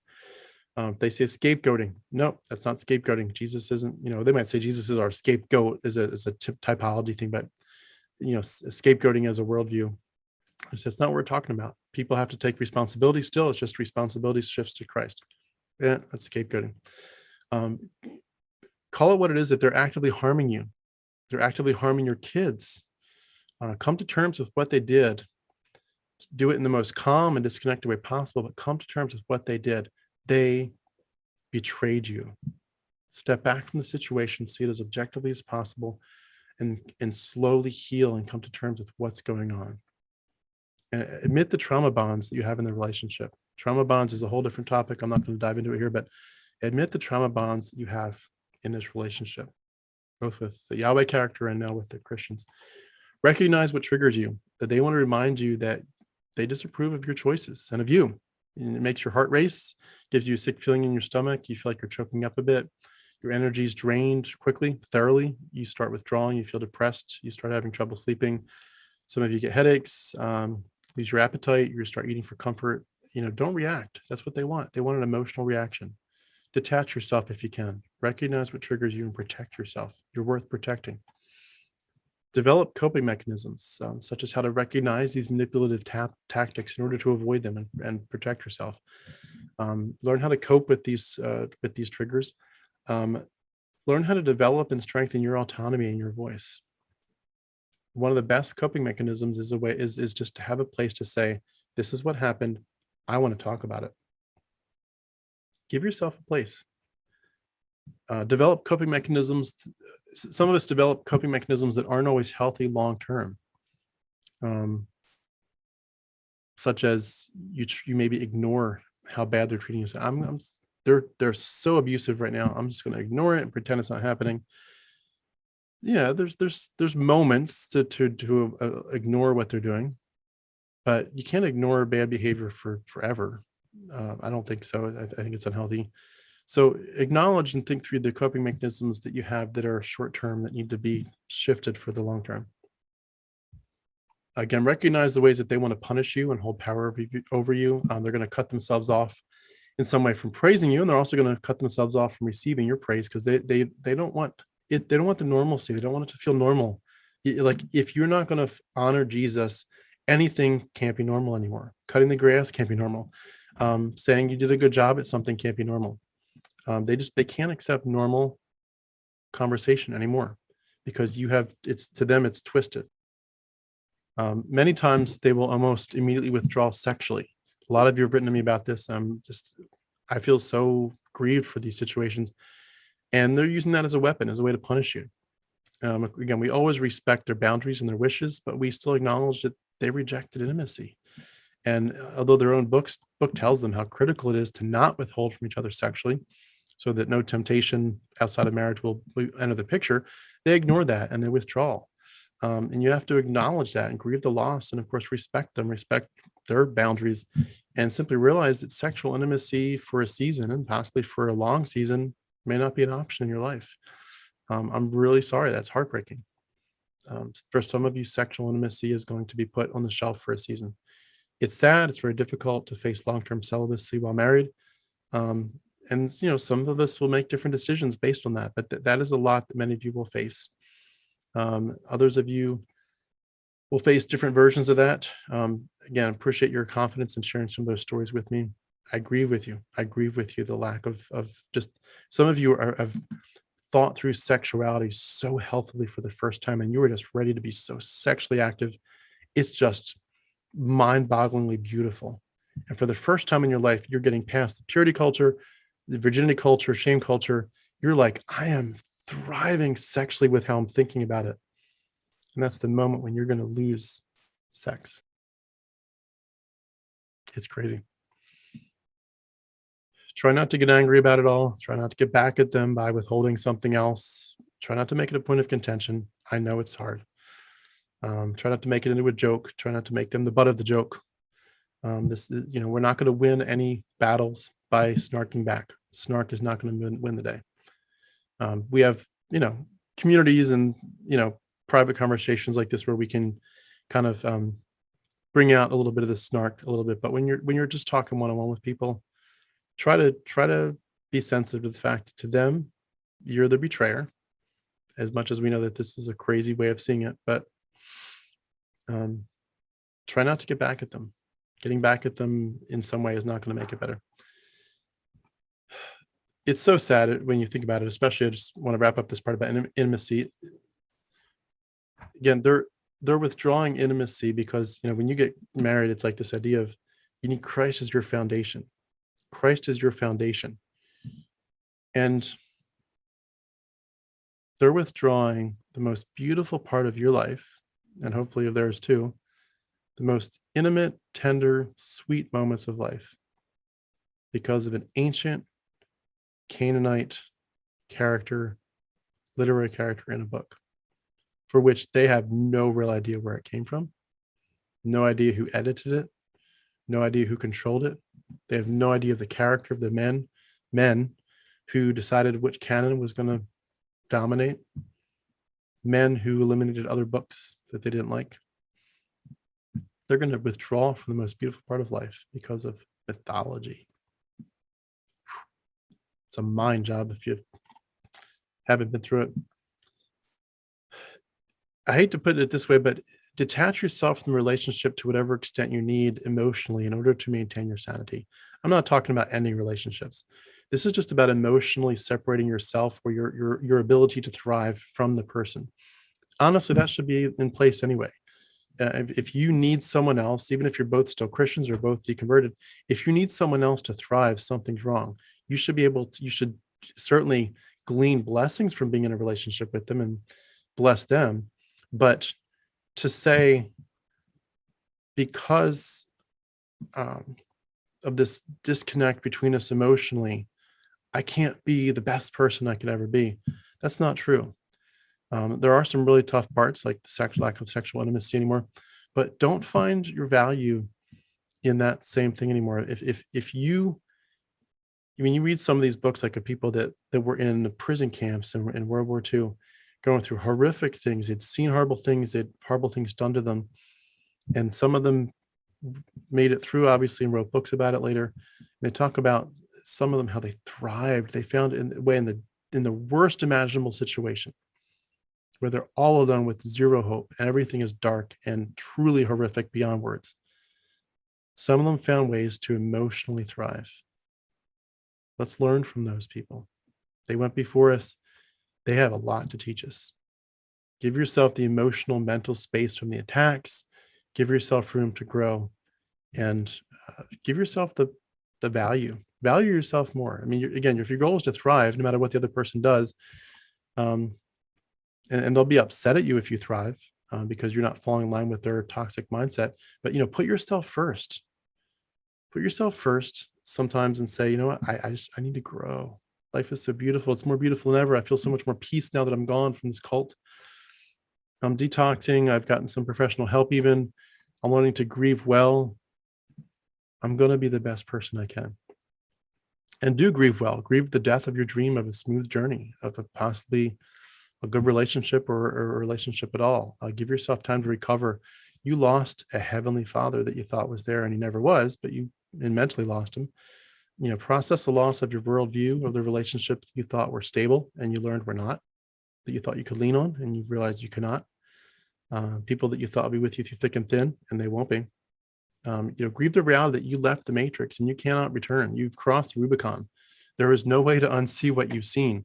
The easy perspective of God said it, I believe it, that settles it. That's over. It's permanently over. There's no God who said it, and I don't believe what the people said who said God said it. There's nothing settled anymore. There's a lot of questions and a lot of mystery of life, and the answers have nothing to do with the Bible. I do want to encourage you. This is the pessimist in me, but take it for what it's worth. Brace yourself for worse. One of the most important things that you will need to deal with throughout this time frame is being willing to face these harder parts of the journey and recognize that, I'm sorry to say, but for some of us, um, these struggles may never end, and you may never get applause. You may never get affirmation. People should be shouting at the rooftops, "What a great choice you made. Oh my goodness, your journey, the bravery it took." Instead, it's attack, attack, attack, deprivation, deprivation. Um, some of you are going to be faced, in terms of the intimacy issue, sorry, not tonight. That's going to turn into not this decade and not ever. That's heartbreaking. Be prepared that some people, once they realize that you won't submit to their bizarre worldview, or even to their individual personality quirks as it relates to religion, once they realize you won't be a carpet for them anymore, they will rage against you, and eventually they will just be like, "Screw you," and they'll walk away. Brace yourself for some very tough times. Brace yourself enough that you can get through it.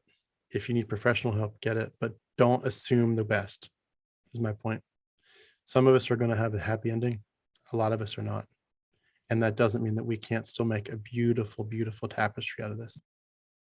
Mythology is very, very, very hard for people to get out of. And those of us kind of doing this stuff all the time, these conversations, it's in our face so much. Mythology is like the worst super glue. People are in it and they cannot get out of it. They cannot. Embrace and explore the ramifications of your new life. You're reinventing yourself in a sense. You're digging deep into this new phase of life. You're switching from mythology as your focus to reality and people as your focus. You're living out the reality that you're good without a God. You're choosing joy. You're realizing misery is not the only option. I don't have to just be sad that I've lost some stuff because these Christians are so mean to me now. Focus on thriving no matter what they do to you. Remember where you came from. You were once like them, and this was not ultimately reflective of you, the truest, best version of you. It took you time to escape and remind yourself that even though it looks like they're revealing their true colors, they're not really revealing their true colors. They're revealing the true colors of brainwashing. It's like you're not talking to them. It's like you're talking to a Stepford wife. You're not talking to who you thought you were talking to. You're talking to a computer. Doesn't mean they're not accountable. It doesn't excuse their horrific behavior, but it does help explain it. It does give us some patience and wisdom. Give them grace, but don't trust their judgment. They are beyond brainwashed. They're terrified of the implications of what you're saying, so give them some grace. Their opinion of absolutely everything is drenched in mythology. Their opinion of life, purpose, marriage, sexuality, family, parenting, politics, medicine, education, science, it's all ranked under and seen through the thick grid and filter of their religion of mythology. You cannot trust their opinion at that stage. Their opinion and ideas about anything has no weight and value. They would need significant time away from mythology to have their opinion about anything mean anything to you. Take the high ground, show them more grace than they intend to show you as you're realizing you cannot trust their judgment. Of course, admit your own faults, look at yourself, ask yourself, is the relationship gets hopefully safer and safer? Be open to sharing your growth with the other person and admit anywhere you're falling short in life. Show them, I'm good without a God. I'm getting better. Serve them with all your heart. You can serve them better as an atheist than you ever could as a Christian. Always remember, you're a survivor, and you're strong. You escape something a lot of people do not, depending on how deep they go into it. And they will keep trying to turn the narrative on you. And they'll act as if you're the perpetrator of bad ideas. They might call you nasty names, use attacking adjectives to describe you. You end up in a situation where you survived something horrible already, and now you have to survive them. You survived Christianity, and now you have to survive Christians. It's hard stuff. Build your community again, get help and support, find a safe place, people you can trust, surround yourself with good people, deal with removing any shame from sexuality and all that, that whole purity culture stuff. Avoid the pitfalls. Christians will go deeper and deeper into denial. Deconverted people end up envying those couples that deconverted together. And I envy people where they deconverted within a year of each other. My wife is not out. Don't get in that pitfall. That's just stuff. That's stuff will cycle in your head and eat you alive. It is what it is. Don't get in the emotional pitfalls that can get you sucked down and make you, don't lose another day to this stuff. You've already lost a lot of time. Hope for restoration, but be honest. Again, it might not happen. Don't set a timeline or a deadline. Don't say, I'm going to give you 6 months to get out of Christianity. Don't be like that. It took me 43 years to escape. Timelines are irrelevant. Avoid emotional retaliation as an option. Overcome their evil with good. Don't abandon them. Again, I'm talking generically here. There's different situations where different actions are needed, but don't abandon them arbitrarily unless there's something else going on. Long-term goals, they will need to earn your respect and safety. They, don't just grant it. Don't just be like, well, I'm just going to act like you never hurt me. But don't punish them for their stumbling. They're learning to break habits that they had for decades, just like you're learning to break habits that you had for decades. You're learning a whole new worldview. It takes time. Find a way to make something good out of this. I'm working on a YouTube channel. I've got a lot of cool stuff coming in the next year. Some of you are going to write a book. Some of you are going to write a song. Some of you are going to write a poem. Turn this into something cool. And speak up and offer yourself, give your hand out to other people going through it. The Christians around us, they don't want our hands. They don't want to hear it from us, but other people around us are drowning in pain. Offer your hand and say, I care about you. I care deeply about you. I will be a support to you, even from long distance across the planet. I'll support you in Australia, New Zealand. I'll support you in Canada. I'll support you in wherever. I will support you anywhere, because I know that people are drowning for help. That's a lot. I have a lot more notes here, but I think I've probably gone on more than, and I'm probably going to come back to this after I get some feedback and do it again in 6 months. Hopefully a little bit more insights, but I kind of wanted to speak from the heart. I know it's long. I appreciate those of you who've hung in with me. I know it's hard to go with monologues like this, but understand, again, I'm with you. I hear your pain. I hear it in the emails. Some of you ask me for phone calls. Even some of you just email me late at night, like, hey, can we do a quick phone call? And some of you know, like quick phone calls turn into 3 hours late at night. I get it. I get that this stuff is eating you alive. And I care. A lot of other people in the community care. Call it what it is. They're betraying you. They're betraying your humanity. They're betraying themselves. They're betraying your family. And try to love them out of it if you can. We want to love them if we can. And that's, that caveat's always there. If we can, to the extent that we can, create the boundaries you need to, get some people locally that can talk about your specific situation, whether or not there's hope, whether or not the future's there, whatever. Be careful, protect yourself, protect your kids. But speaking generically today, and not speaking to anyone's particular situation, but speaking generically, I hope our long-term goals as a community is to try our best to heal from the pain, to call it what it is, call it a spade, heal from the pain, and learn to just do our best in a very hard situation, and to thrive no matter what they choose to do. That's my encouragement. Thrive no matter what they choose to do with it. And certainly, on the side, I'm sure keep getting educated, because if they ever do open that door and say, you know what, I haven't asked you for 3 years or 5 years why you left, but I want to know, why did you leave Christianity? If it's been 5 years, you better be able to pull out some Homer and Euripides and Virgil. You better be able to pull out Pythagoras. You better be able to pull out the Dead Sea Scrolls. You better be able to pull out Plutarch and Philo. You better be able to pull out Dionysius. If you're not digging, start to dig. And if you don't have time, stay tuned to my channel. Even if you don't check in much, check in every 6 months. I've got some projects here, and I'll put this on a silver platter for you. I mean, a silver platter that's so easy. Like, I don't know even how do I dive into the Dead Sea Scrolls? How do I dive into Pythagoras? How do I dive into Dionysius? How do I dive into Plutarch? What does that even mean? I'm going to make it easy peasy lemon squeezy in a few months. And I'm going to take that first iteration of it and get feedback and make the second iteration better and even simpler. It's simpler, not in the sense of less content, but just simpler to digest. We're gonna do this, but do what you can in the meantime. My recommendations, if you don't have any ideas what I'm talking about, subscribe to Myth Vision, the YouTube channel. Subscribe to Dragons and Genesis. The Vridar blog, VRIDAR. Neil talks about a lot of good stuff there. Richard Carrier, his books, his videos. Dennis MacDonald, for goodness sake, if you're getting into Homer and Euripides and all that, Dennis MacDonald's books, mythologizing Jesus, Luke and Virgil, all those good things. You got to understand this mythology didn't come in a vacuum. It came straight out of a context, and that context is now getting clearer and clearer and clearer. And it's a lot of it's Greek mythology, and certainly other parts of it too. I've said a lot. I've probably said too much, but I hope some of it's been helpful. Again, I love you all dearly. This community is growing. Thank you for your support. Thank you for trusting me.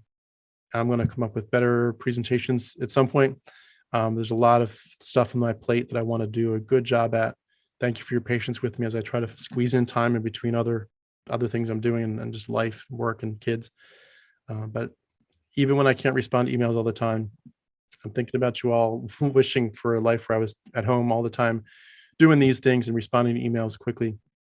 But just because I don't respond right away doesn't mean you're not on my mind so much. And I really do want to be a blessing to you all. And we're going to do this. We're going to find a way to build ourselves up and to get strong and to get really educated on these topics. So thanks again for your time. Have a wonderful day. Appreciate it.